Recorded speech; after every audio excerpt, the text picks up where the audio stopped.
welcome to the BullCast podcast. I'm Katie Pickler, and with me is Court Winsett. Hi. And Cameron Spann. Hello. Oh, goodness, guys. So Let me retry that. That was a little depressing. Hey, guys. Me? Sorry, I was like, hello. I mean, do you just feel like some days you don't have enough time? Wow. That's. I have yet to encounter a day where I felt like I had all of the time that I needed ever in my life. I need the days to be longer. Aren't we all given the same amount of time, though? We are. We're getting the same amount of time every single day, and it's what you do with it every single day. And so it's, like your vacation. You want to maximize your time that you're on this trip. When you're at work, you want to maximize the time you're there. When you're with family, when you have your alone time, you want to make sure you're taking that time. But it truly is every single day a management of what do you do with your time. Yeah. One of my favorite new statistics, or I don't know if it's a statistic really so much as just a definition of revenge procrastination. Revenge procrastination. Yeah. So the idea is that, and I'm very, very guilty of this, especially on weekends, but even sometimes during the week, basically procrastinating my bedtime because I don't want to go to bed and go to sleep and wake up. Okay, and toddler court. You sort of are admitting to yourself like, okay, I'm going to go to bed. I'm going to go to sleep. When I wake up, I'm going to have to go to work and do it all over again. And I want this time that I'm enjoying, whatever it is, watching a TV show or doing a puzzle or whatever. And so I don't want to end that. And this is just one very small, limited area that I can exert some control over my schedule. So I tend to stay up late because I want to have that control over my schedule. And apparently it's a thing. It's like a thing that a lot of people do. And I thought it was just me being crazy and stupid. But it turns out that there are a whole lot of people out there that are like, I'm not going to bed. I want to be able to, and so they'll stay up way later than they should. It's because we don't. It's going to be some deep psychology of like, you were the kid that parents were forcing you to go to bed at a certain time. And so now you're like, no, I'm not doing it. I'm going to do what I want. And do you almost always regret it the next day, though, because you're so tired? Yeah, to a certain degree. We could get into the finer points of Court's sleeping habits and how. That's a whole different episode about sleep and all those things. But time, just exerting control over time. And I think a lot of people do that in little minor ways that they may not even realize like that's what they're doing, but they're just basically trying to control their schedule, have that control over it, because time is valuable to people. Time is money. Time is family. Time is a lot of things. It's a lot. And it is very much embedded when it comes into financial aspects. And so, you are spending your time listening to our podcast. So, and we've done episodes back probably season 1, season 2 about time value of money and just the very generic basics of that. We're going to touch on it again in this episode, but this is going to be much more of, a different spin on it and making sure you understand using your time wisely and how things have shifted. Before we get into our list, I'm kind of joking with this, but I may start doing this. We had a coworker here who slid a Beyond the News, your weekly digest of U.S. news through data. They shoved it under my desk under my door, into my office, and circled something. This is a new segment called Beyond the News. Give me Beyond the News, and I'm going to insert like the news music, Okay. So Beyond the News with KP. I don't know. We're testing it out, y'all. We're just trying this out. So this comes from the source cardrates.com, and it's called 2 Martini Financial Plan. Ooh, I'm like picturing Don Draper, somebody like that. James Bond. Yep. Having a martini. Court's a big martini fan, and I think Cam as well. And, has your particular order. But anyways, 2 Martini Financial Plan. 21% of Americans admit to turning to alcohol when faced with a major financial decision. 21%. Okay. I kind of would think a little bit more. 51% of those 21% turn to alcohol have used it to reduce the level of stress, while 18% believe that drinking helps their decision-making ability. Yes. Listen. Oh, okay. I mean, I don't agree with that, but I know that my decision-making abilities are decreased after I've been drinking for a minute. But as far as the stress relief, listen, I know our listeners, we probably have some that really struggle with it, have struggled with it, whatever. So I'm not saying this is the way, but alcohol has a way of kind of taking the edge off. Oh, yeah. Yeah. So when there's a big decision to make, it does help to have a little, for me personally. Or you can relieve your stress and come talk to, an advisor and let them help you de-stress some. But we're not going to get into the ins and outs of drinking and making financial decisions and stuff like that. Obviously, your time is better spent instead of having a beverage and making a financial decision, maybe coming and talking to somebody. But I like the new segment, Katie. New I think we're going to keep it. Yeah, Beyond the News with KP or whatever the hell we're going to call it.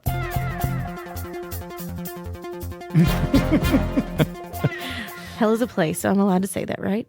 Mm-hmm. Okay, so let's go into our list. The best fictional time machines as opposed to the real ones, because, there's some real ones out there. Right? Yeah, obviously. Yeah. Well, I mean, and one of my favorites is actually not. I bet we're thinking the same one. Okay. Let's say the movie at the same time. 1, 2, 3. Avengers. In Avengers, the last one, there's a time machine. Yeah. Yeah. Okay, so first on the list, should I start? Go for it. Want me to kick it off? Okay, first on the list is the TARDIS, or just TARDIS, Time and Relative Dimension in Space. It's a police box on the never-ending series Doctor Who. And so many doctors. Yes. Well, yeah. I mean, I think they're up to like 14 now. So that's crazy. And 15 if you count John Hurt, I think is his name. Anyway, so sorry. Obviously, I clearly have some fandom with Doctor Who, but I think so. It is a classic time machine. It's bigger on the inside than it looks on the outside. Like Mary Poppins' bag. Or like the tents in Harry Potter when they go to the Quidditch tournament. Indeed, 100%. Do I have the next one? Sure, you I'll can take the next one. That's Okay. a good one. Second one is the DeLorean time machine from Back to the Future. Indeed. This stainless steel DMC DeLorean sports car needs 1.21 gigawatts of power to travel through time. Doc Brown's crazy invention took Marty McFly on some wild adventures through the 1950s and future, but also in the Wild West, right? Yeah, like the in 1800s. the past, yeah. That was Back to the Future 3. 3. Yep. Yep. Okay, the next one, the phone booth in Bill and Ted's Excellent Adventure. Yep, so this is the time machine. It's a red phone booth that requires a special coin to operate. With the help of Rufus, a time-traveling emissary, they use it to travel throughout history to collect historical figures for a school presentation. Indeed. This is one of those movies that when I watched it originally, I can't remember when exactly it came out. I guess it's... It was young Keanu Reeves. Yeah, I mean, it was probably back in the 80s, maybe? I don't know. Anyway, Yeah. When I originally watched it, I was like, oh, this is a dumb movie. But it's one of those things that has just taken on cult classic status. Well, they just had a new one. Yeah. It's really good. Yeah. What's our next time machine? The hot tub time machine. Hot tub time machine from the movie Hot Tub Time Machine. Okay, so basically this comedic time machine is a literal hot tub. When a group of friends accidentally travel back to 1986, they use their knowledge of the future to try and improve their lives. This movie was... It's funny. Yeah, it was kind of raunchy, I think, a little bit. But anyway, it was amusing. Okay, next on the list is actually probably my favorite, is the time turner from Harry Potter. Which Harry Potter would it be? It would be the Prisoner of Azkaban, number 3 in the series. This hourglass-shaped device allows witches and wizards to rewind time up to an hour. I forgot about that. It's only 1 hour. However, it comes with serious risks, as altering the past can have unintended consequences. I should go along with all of these. Yeah, absolutely. It's a great movie. Messing up the fabric of time. Okay, the last one on our list, although it's not the last one out there, because I can think of so many other movies that have some form of a time travel, time machine thing like that. But this is the Time Stone, Doctor Strange. So obviously this is mostly used to see in the past or future, but is entirely capable of traveling through time.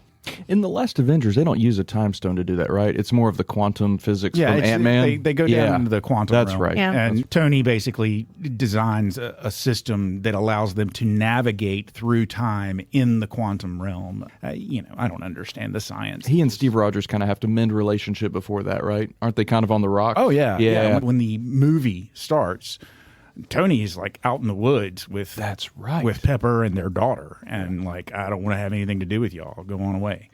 So yeah, it's a good movie. I've seen it probably 300 times.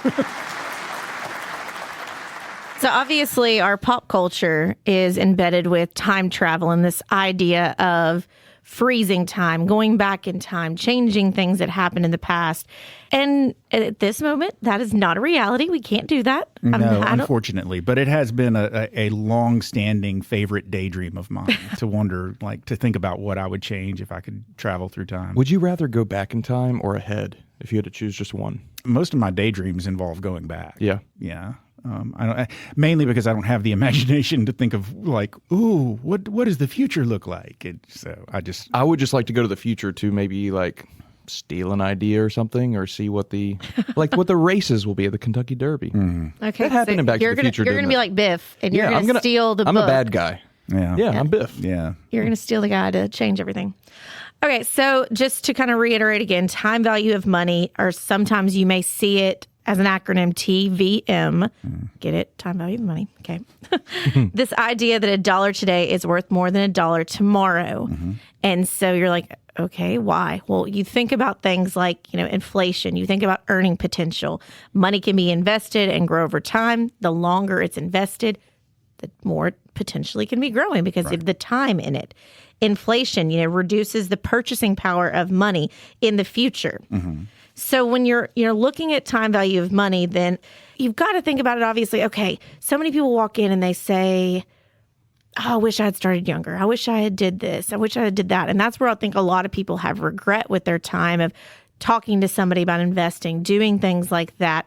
But, this episode, we're not going to really touch on that as much because that is something that we talk about in almost every episode about how getting your money working for you, doing things, talking early, talking often, things like that.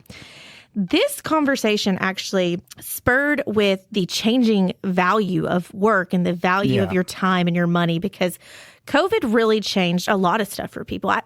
And I think we're blaming COVID, but I don't know if it was a mix of COVID, a mix of this new generation, a mix of just everything. Well, the circumstance that required so many people to stay home for so long and work remotely for so long, they started being able to enjoy certain aspects of their life that you couldn't necessarily enjoy when you're at an office 8 to 5 every single day. So I think that COVID definitely played a part in just sort of a shifting of value. Yeah. I also think it was wanted, but COVID was kind of that catalyst, Yeah. It's like finally the excuse. It's like blame COVID, It's like, we have to do this. Yeah. A couple other points on here as we get really into this conversation.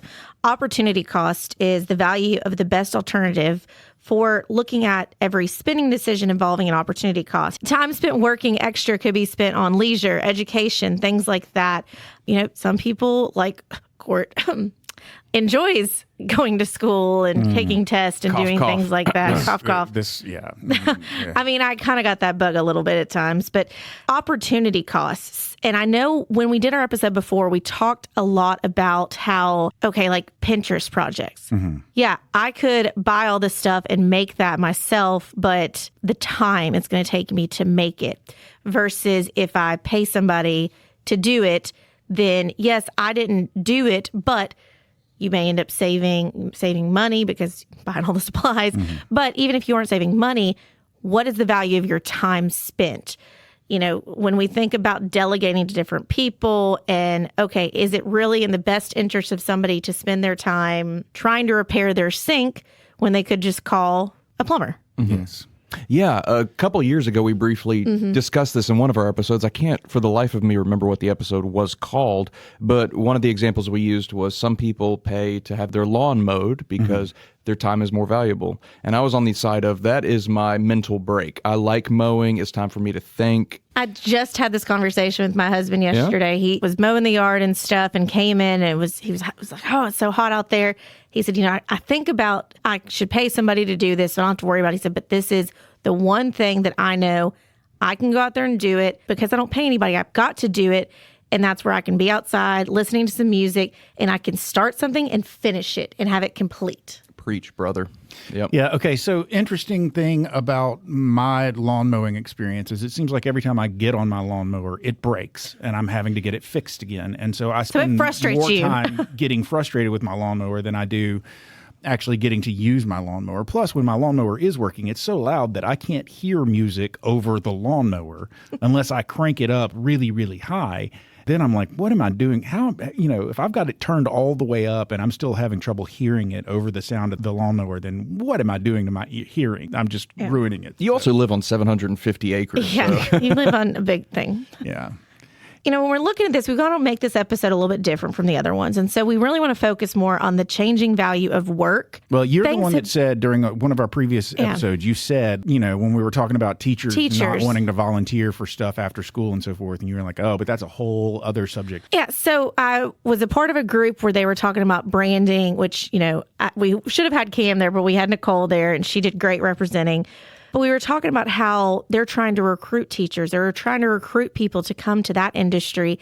And it used to be that it kind of was an unspoken thing. You're paid this amount, which I 1000% agree. Our teachers are not paid what they're worth, but they are taken care of in retirement. And so it's kind of that trade-off.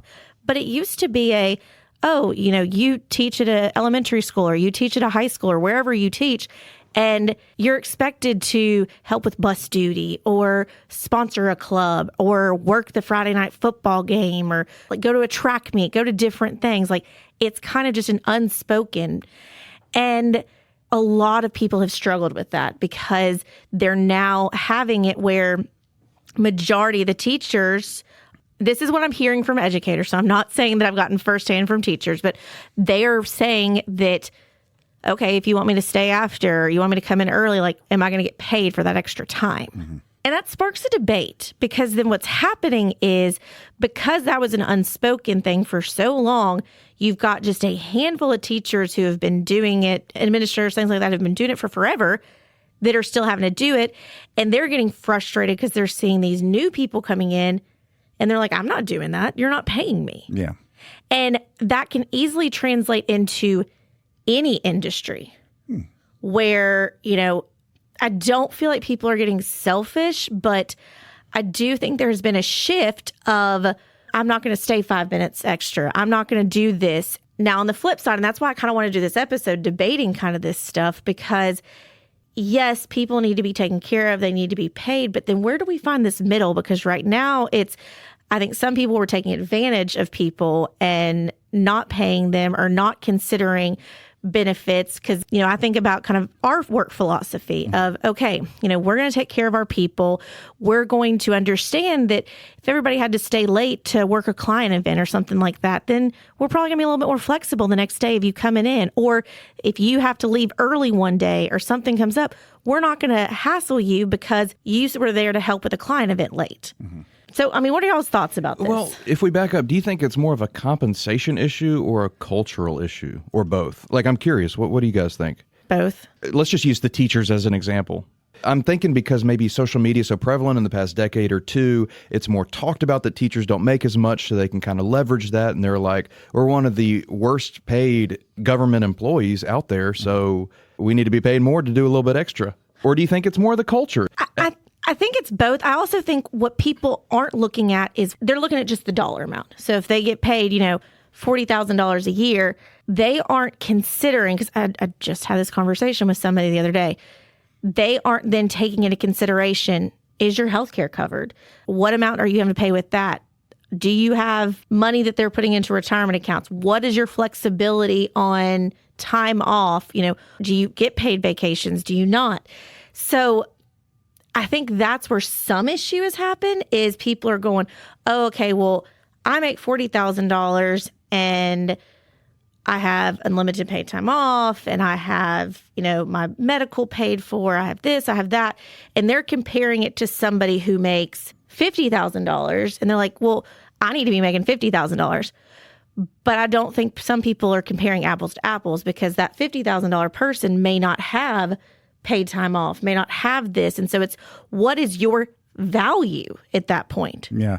Well, I think one of the things that you have to keep in mind when you're discussing something like this is that not everybody, we've had a version of this conversation before too, not everybody values everything exactly the same way. So for instance, when we talk about one of David's things is if you're being offered a 401k and you're being offered a match in that 401k, then you should be taking advantage of it and you should be using that opportunity to save for your retirement and so forth. And that's part of your compensation. But My counter to that is always, yeah, but what if I need the money now?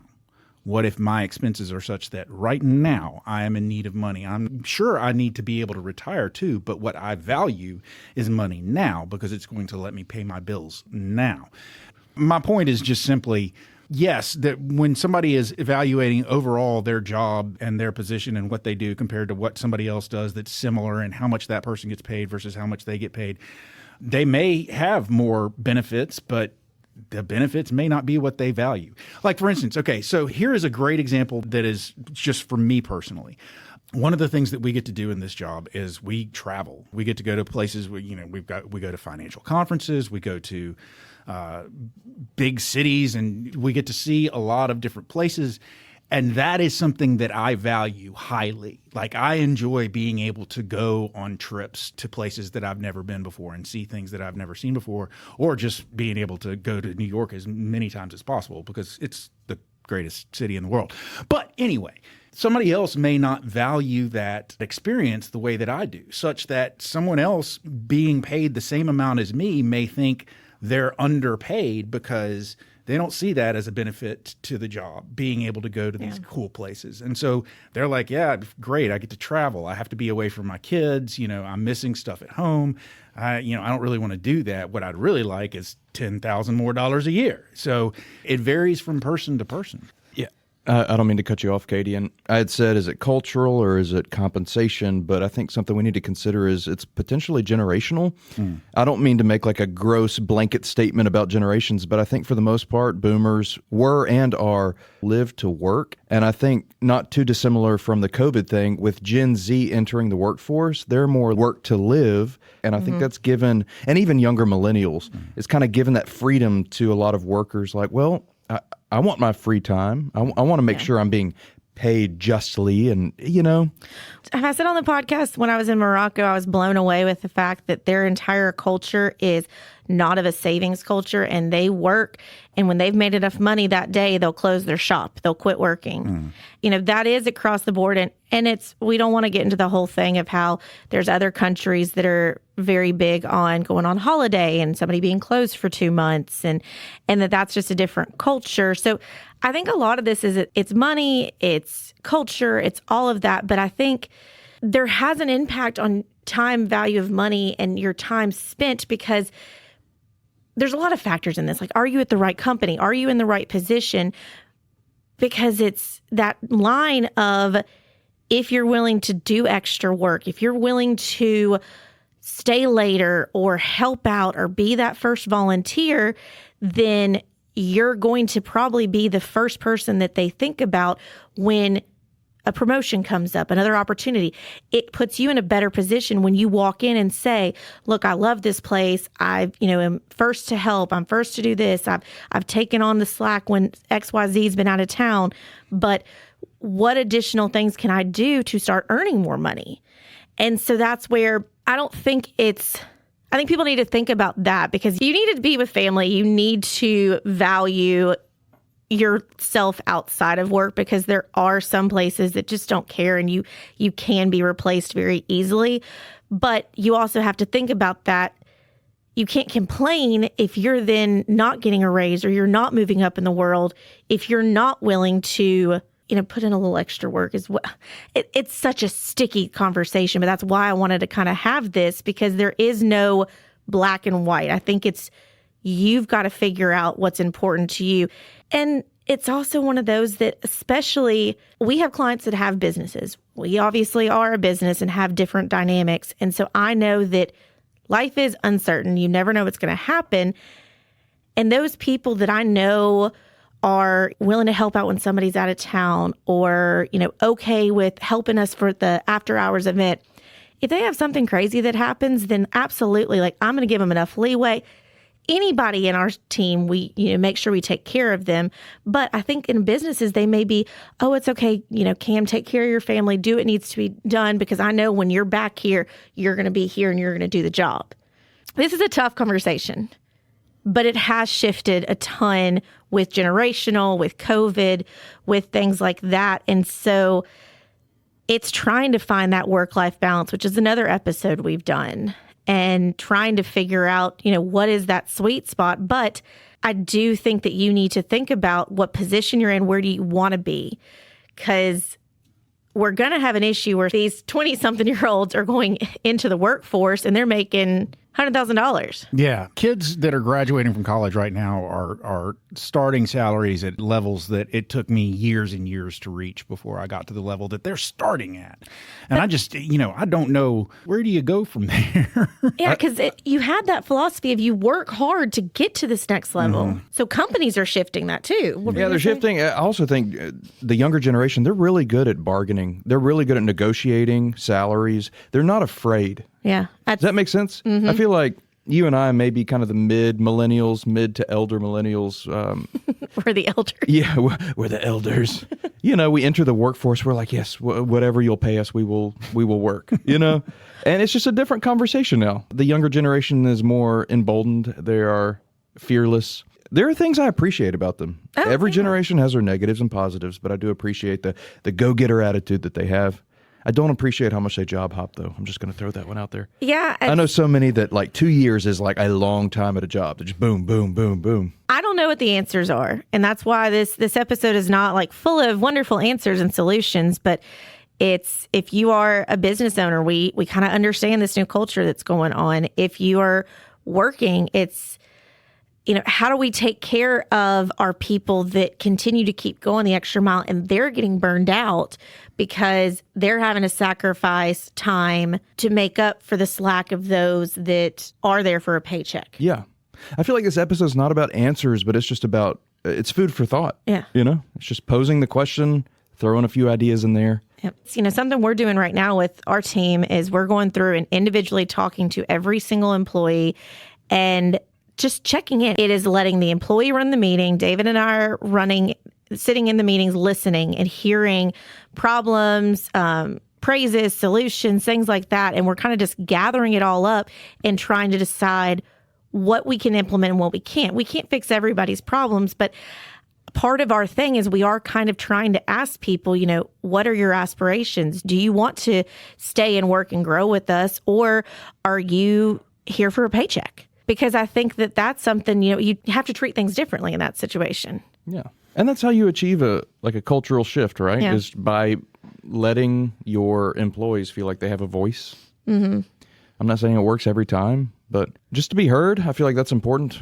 At least it is for me. Yeah. So I'll be interested to see how this continues to shift out. I think it just takes the right culture, the right people that, for instance, with the teachers, that they make it fun, where it's, I'm going to work the Friday night football game with my fellow other teachers that I really enjoy. And we'll make it a social thing where we go to the game, sell the tickets, and then we go out to dinner afterwards or something like that. So I think we're going to start switching that way, but it's just finding that right match of where you need to be, who are the right people in the group. And once we shift to more people are stepping up and helping and doing extra things, then maybe it'll benefit that way. I don't know. This is a tough one. Yeah. I don't really have much of a bullseye because we're just posing questions here. Do you have a bullseye, Court? No, because I didn't get into this conversation because I was looking for answers. I mean, I know what the current generations, the newest generations, are expecting, and I know what every generation prior to me expected, and I'm kind of like, I know where I fit, so I'm good. I'll figure it out. It just is what it is. If you need to take time because you would rather spend more time with your family than stay after school for some whatever, then you do you. I got nothing against it. I'm acutely aware of how much people make, and I'm acutely aware of sort of levels of not just benefits and compensation, but just also overall, you have to always understand the level of expectation that you're placing on an employee. You cannot expect the same level of commitment and the same desire to work and do more out of your entry-level position as you're going to expect out of someone who's been with the company for 10 years or 15 years. They're just different expectations. There's probably different level of compensation, a different level of knowledge, and a different level of commitment. You got somebody that's only been with the company for a year. They're probably not as committed as your person who's stuck it out for 15, 20, 25 years, So all of this stuff, all of these questions that we're asking, I'm not really sure that there's any one answer. It really, and Katie, you'll love this, it really just sort of depends on the person. There's his answer, ladies and gentlemen. I mean, it's going to be different for each employee. It's going to be different for each job and each staff member. We haven't even touched on the idea that one of the things that we deal with is, or that I'm specifically deal with on a pretty regular basis for a lot of my clients, is whether they can pay someone a salary or whether they have to, based on the requirements, pay that person by the hour. And if they're paying them an hourly wage, then, of course, they have to pay them overtime. Mm-hmm. And so something that we didn't really even touch on is most of these people that are like, yeah, I'm not going to go above and beyond for this job, are also people who are paid a salary. So it doesn't change their wage if they work 10 extra hours or if they don't work a single extra hour or if they work, 5 hours in a day instead of 8. Their income is exactly the same. Whereas if you're dealing with an hourly employee, they're more likely to at least consider the fact that if they're working more than 40 hours in a week, they could be getting more money, time and a half. As you were talking, I was thinking about the fact that it's important for you to, every 6 months, every year, whatever it is, just reevaluate your time and where you're spending it. And so I would also stress, invest your time in talking to your employers, talking to people and letting them know, like, hey, look, this is a really crucial moment in my kids' lives, and I don't want to miss a T-ball game. I don't want to miss a dance recital. I want to be there for any of these. And so I just want you to know that I'm invested in being here, but my time right now is more important to be obviously here, but I can't spend extra time at work because I need to spend it with my family. Or it's one of those that evaluate, are you in the position where your job is really just a paycheck and you're not wanting to grow or have it be a stepping stone to the next company, next business? Because if that's the case, then you can let that know. I'm not looking to do anything extra. I'm going to be here. I'm going to be a great employee, all of that. But it's important for your family, for yourself, for whatever it is, to invest the time in doing extra in your work if that's your goal. Because when we talked about at the beginning, I'm going to wrap it up to this. We talked about the time machine, and we're just talking about business in this aspect, but also family. How many people have said, wish I hadn't been at work all those nights and had been there for my kids' soccer games or been that? Like, that's a time machine moment. Okay, so then, what was your value at that point? Where were you spending your time? Or it's, dang it, Sally was always the one willing to help and do things, and now she's got promoted. She's moving up. She's getting to do these things, or she spent her time getting education, getting different things going on. So now she's moving in a different direction. I wish I could go back and change my decision on that. So that's where it's kind of wrapping up with the time machine and thinking about the time value of money, because those different things can have an impact. They definitely can. This has been a fun, messy, melting pot of a conversation of compensation, culture, generations, Sally getting a promotion. It's been great. You go, Sally. Maybe we'll have all the answers about this next week.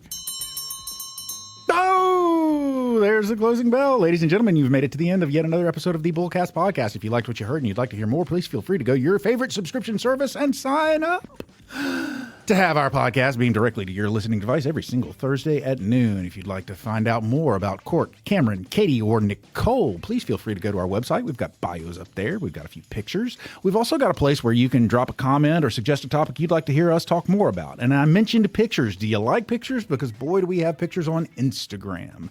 Our Instagram handle is @BullCastPodcast. I don't think that I said what the website address was. That would be bullcastpodcast.com. Anyway, our Instagram handle is @BullCastPodcast. Our X handle is @BullCastPodcast. Our Facebook page is BullCast the Podcast.